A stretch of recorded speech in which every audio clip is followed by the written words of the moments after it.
that smells nice. What is it? Chai. Oh, I love chai. Can I try some? Oh, yeah. I have to warn you, though. I was missing a key ingredient, so I made a clever substitute. Bet you $5 you can't guess what it is. Come on, then. Ginger. You substituted crystallized ginger instead of fresh ginger. $5, please. Come on, come on, come on. Oh. It's like taking candy from a baby. Yum, yum, yum, yum, yum, yum, yum, yum, yum, yum, yum, yum. Hi, everybody, and welcome to another edition of One Chef, One Critic. I'm Karl Wells, food critic for The Telegram. And I'm Chef Steve Watson of Central Dairies. Well, Steve, I see you managed to find some fresh ginger. Probably had it hidden away somewhere. Anyway, you've got a gingery tip for us. Indeed I do, Karl. It's all about peeling ginger. Normally what you would do, perhaps, is peel it with a knife, and look at all that wastage you've got there, and it's hard to do it. So what I do, actually, you just take a piece of ginger, keep in the bag that you purchased it in, and then just go like this and peel it like so. And no wastage at all, just the peel is coming off there. And the garbage is in the bag. That does look very easy, I must say. And the aroma. Oh, I love ginger. Yes. Fresh ginger, especially. And speaking of ginger, doesn't have to be fresh, but I've always been a bit dubious when it comes to food remedies for ailments. And somebody told me that ginger was good for curing seasickness. Oh, yes, yes, yes. Well, I was out of medication once, and the only thing I had was some ginger candy. And I tried the ginger candy just to see if it would take away my motion sickness, and guess what? It worked. You could go to sea. Yeah, so ginger does cure motion sickness, folks. Now, I hope we don't get motion sick on the program today. I don't think we will. We've got a wonderful guest, a musical guest. She's a music director, producer of Atlantic Light Theater, Jacinta Mackey Graham, a well-known St. John's name. In fact, an icon in St. John's and musical circles. Indeed. And what are we going to be making for our auspicious guest? We're going to be making a beautiful lobster risotto with white wine, fresh lobster, Parmesan cheese. Well, I think that's a dish befitting her high station. Indeed. And also we have Sheldon O'Neill with us, who's going to make a pre-dinner cocktail. Sheldon is a mixologist, beverage consultant. We've never done this on the show before, so it sounds like a lot of fun, Absolutely. doesn't it? So a lot of things coming your way. Stick around. For a complete listing of One Chef, One Critic recipes, wine lists, and more, check out our website. Let us know what you think of the show at 757-9600. And we're so happy to welcome the very pleasant, happy, cheerful face of Jacinta Mackey Graham to One Chef, One Critic. Thank you, Great Karl to have and you Steve. with us, It's Jacinta. nice to be here. Our pleasure. Now, I notice we've got some crustaceans. We do indeed. We've got some beautiful lobster here. These are already pre-cooked, but I did buy them. They were uncooked, of course. But if you buy them and you're not cooking them to the following day, what I normally do is keep them in the fridge. But I put a wet newspaper over the top of it, and that will keep it up to 36 hours, nice and fresh and live. You see, in the oven. Yeah. So we're going to be making today a lobster risotto. So we'll get started. We will put our oil in there now. Risotto needs to be stirred quite a bit, so to speak, so it doesn't stick to the bottom of the pan. So I'm going to put the onions in there. We'll get you to stir them, stir the onions, and then I will add the risotto afterwards. So, Okay. and Karl, I'm going to get grill here. I'm going to get you to grill some artichoke hearts to go onto the as a garnish around the actual. Handle that. Please do. Good. Then we've got our onions in, and away we go. Good. Okay.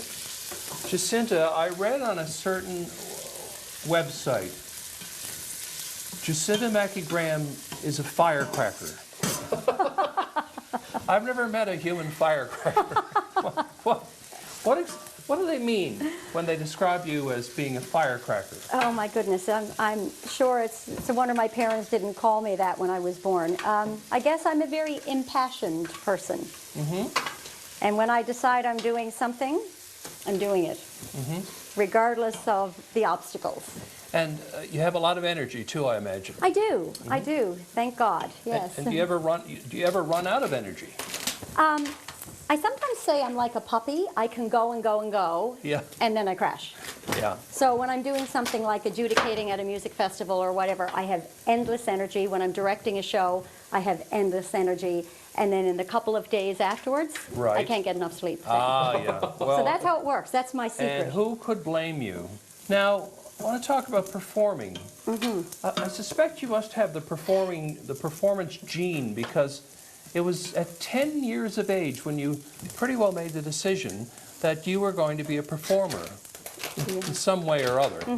What motivated you to go in that direction at such a young age? Well, I was very fortunate to go to St. Patrick's Girls' School. Yeah. And there, I started there when I was 8, and I was introduced to choral music and to musical theater. So I was in my first musical when I was 8. So Really? yes, I was very fortunate. Now, for many years, it was an all-girls school, so I got to play the boy all the time. But anyway, I got over that. I think when I was about grade 8 or 9, I finally got to play a girl for the first time. But my teacher was very impassioned. And Was that Sister Bernard Lynch? Sister Brendan? Yes, Sister Brendan Lynch, yes. Okay. And she was a perfectionist. Ah. So I learned that at her hands. Yeah. Was she a kind of mentor in a way to you? She really was. She Yeah. very, very much was, yes. We did long hours of rehearsal, and it was, a pull-out system then.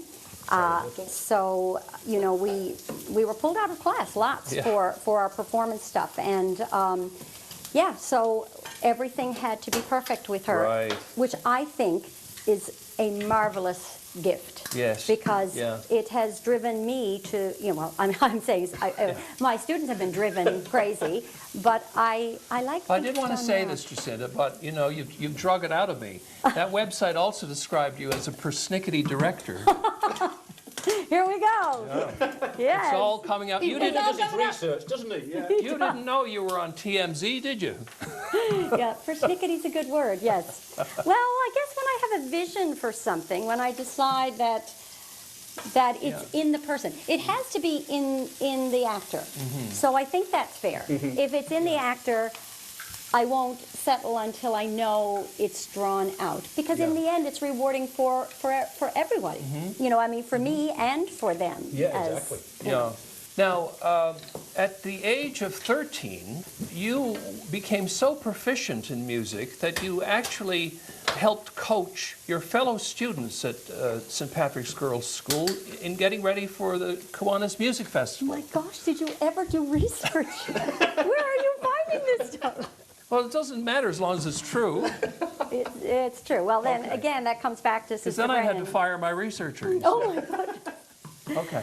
No, Sister Brennan had a lot of faith in me, Yeah. and so that's when I first started teaching. So I prepared soloists for Yeah. Kiwanis Music Festival Yeah. and taught them their music and got them all ready, and then she would put the finishing Right. touches on Yeah. it afterwards because she couldn't be spread that many directions. Right, of course, And yeah. this was a time when you didn't have access to voice lessons, so No. so the nuns were doing No. everything. They were doing No. the choral music, they were doing the instrumental, they were doing musical theater, and they were putting soloists in the That's festival. right.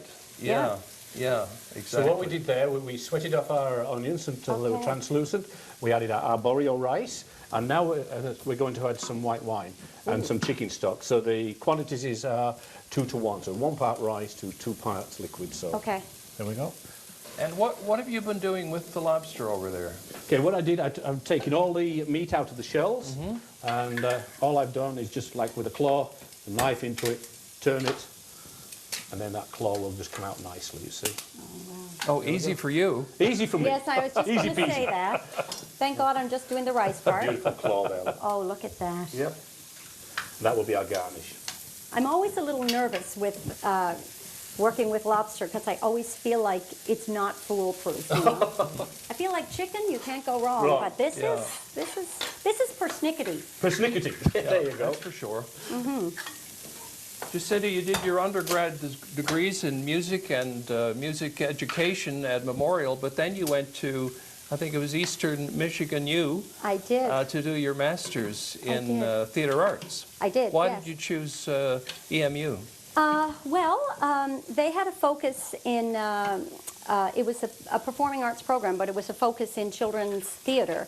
So, and I knew that I had wanted to teach theater arts in the high school. So by that time I had been teaching 10 years, and I wanted a second teachable area. So I went to Michigan, and it was a really good program and really enjoyed that. And then when I came back, I started to teach at Brother Rice, and then I had the program that I wanted because I had choral music and theater. And how many years were you at Brother Rice? Were you there the whole time, or? No, I had my first year. I started at Mary Queen of the World back in 1979. Don't do the math. Don't do the math. But I was 9 years at Brother Rice, and then when it closed as a high school, when it became a junior high, then I went to Gonzaga, and I was my last 10 years at Gonzaga. Right, where you got to do practically every musical in the Broadway musical theater canon.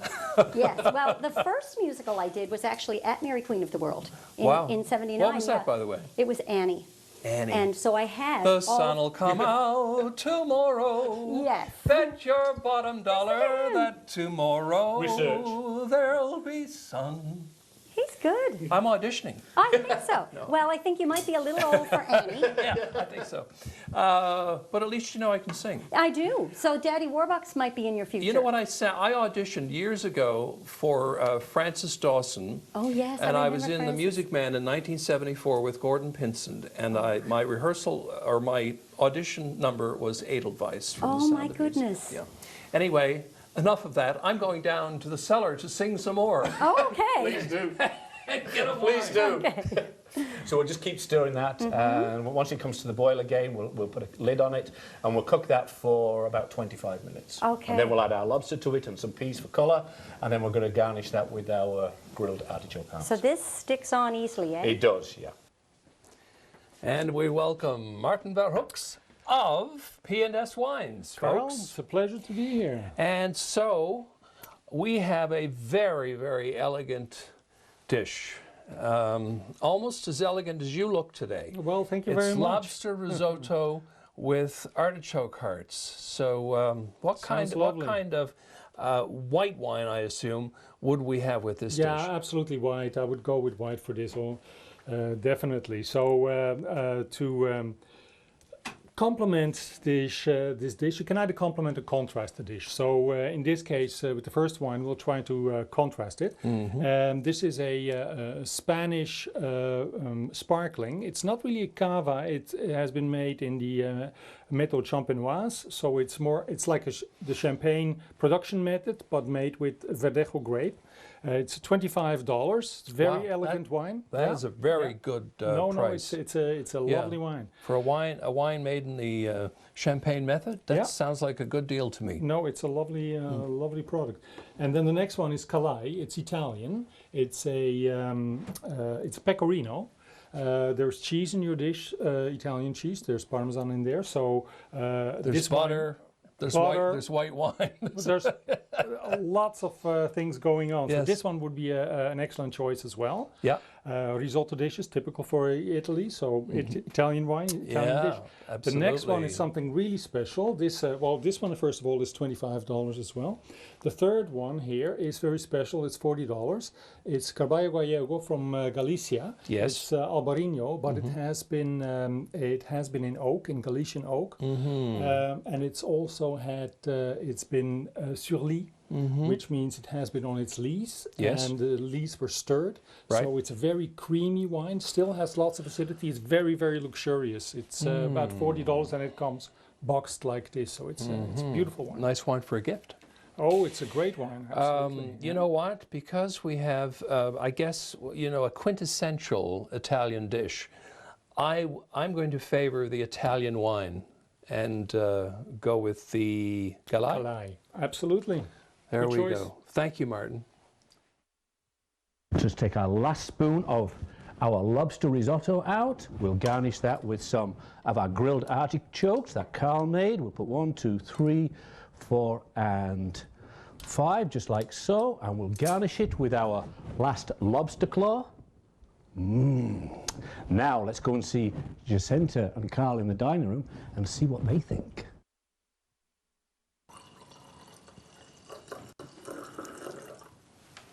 How was that pour? Very, very dramatically. Very dramatic, done with flair. Flair, panache. That's. I had to be dramatic because we have a drama coach with us. It's all in the pouring of the wine and the stirring. This looks pretty dramatic. Yes, very nice lovely. presentation. So let's have a taste of our lobster risotto. Nice Italian word.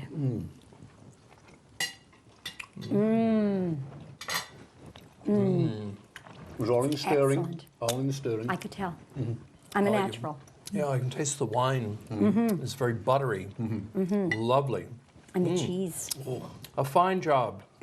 Now, I have to ask you a couple of more questions before we get stuck into this. Tell me about, you spent all those years in the school system. Now, you're devoting several more years, I think, to community theater with the Atlantic Light Theater. What is the Atlantic Light Theater?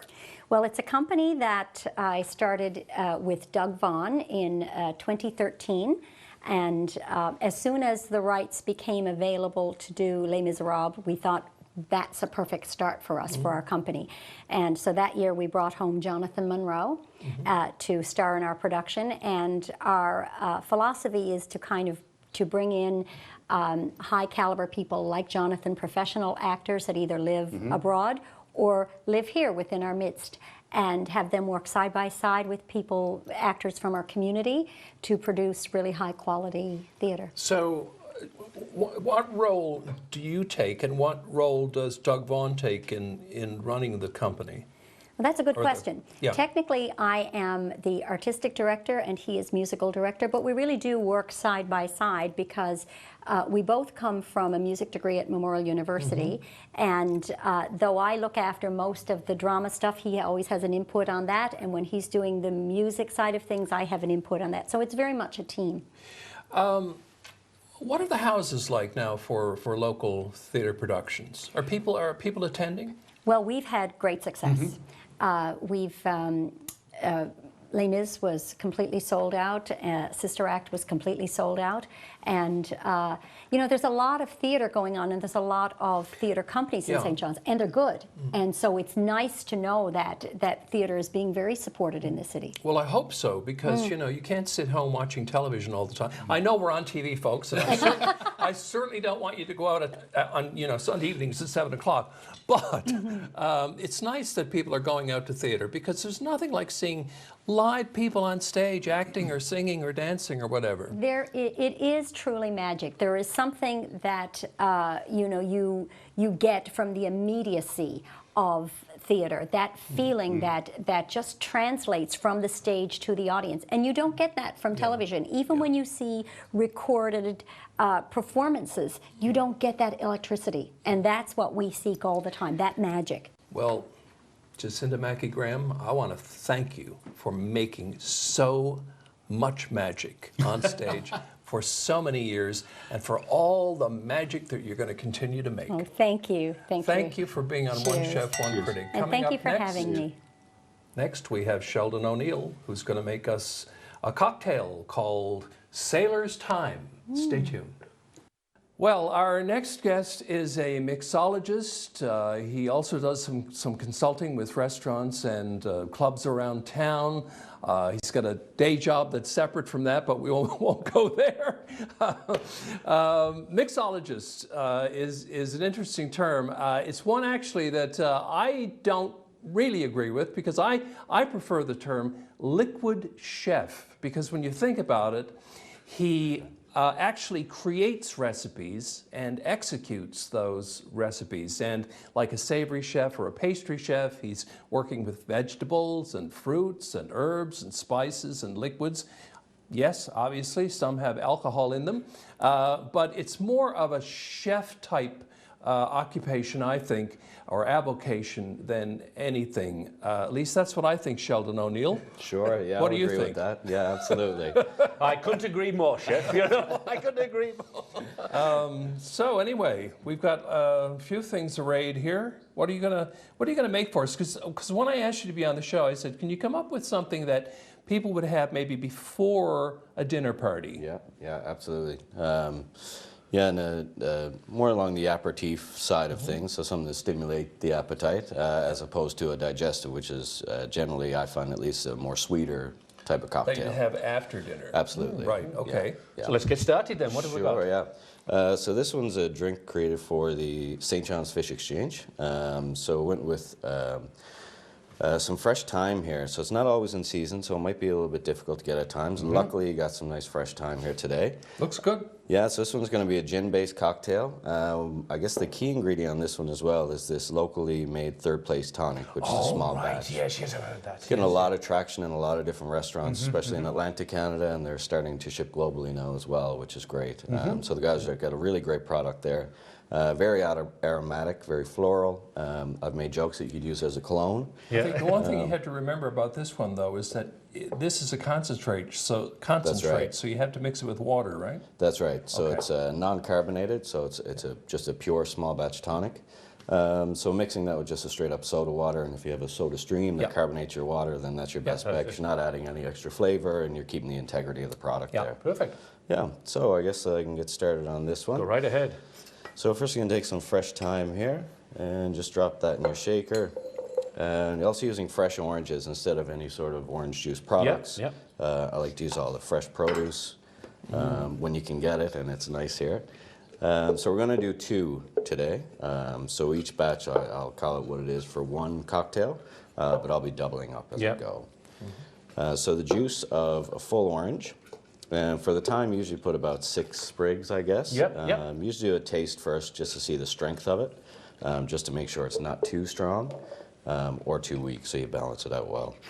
So we've got 2 oranges there going in there, correct? Yeah. Yeah, so 2 oranges juiced in there. I usually take the rind and drop that in for one of the halves, just to kind of get that bitterness out of the orange rind. So you got the juice of your orange there, some fresh thyme in there. So each cocktail on this one calls for a ½ ounce of the third place tonic. So to do up a full ounce for 2. And you can give that a smell. It's absolutely phenomenal. Oh, absolutely. It does have that floral, doesn't Yeah, it? it's amazing. Yes, indeed. Yeah, so if you run out of cologne, just dab that on your side, you're good. So an ounce and a half of your choice of gin. And you know how to put an ounce and a half in there, no doubt. After 15 years, I would hope so. Yeah, it's been a while. Exactly.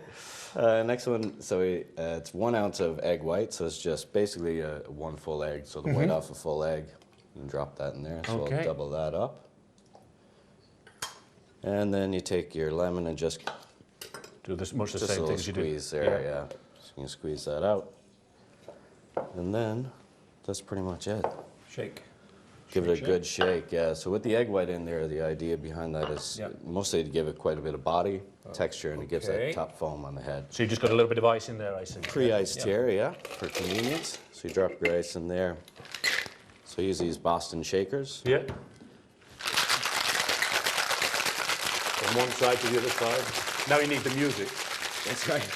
So the idea with the shake is 1, to chill it, 2, to dilute a little, and also it builds up the air in there, so you get that nice foam, especially on the egg white. Okay, we're running out of time here, Sheldon, so you're Okay, going to we're have getting to close. pour quickly and give us a quick Sure taste of the sailor's thyme. Sailor's thyme. Oh, I can smell the thyme coming through, that's for sure. And quick little garnish. Very nice. I'll let you try Okay, it, just Karl, have a because little you're the... sip here. Oh, that's really good. You'll have a couple more, will you? You can taste the, what is it you call it? The juniper berry in the gin. Absolutely. Yeah. All works together really well. Thanks so much, Sheldon. My absolute pleasure. And that's it for this edition of One Chef. One Critic. Cheers, Karl. Yes, cheers.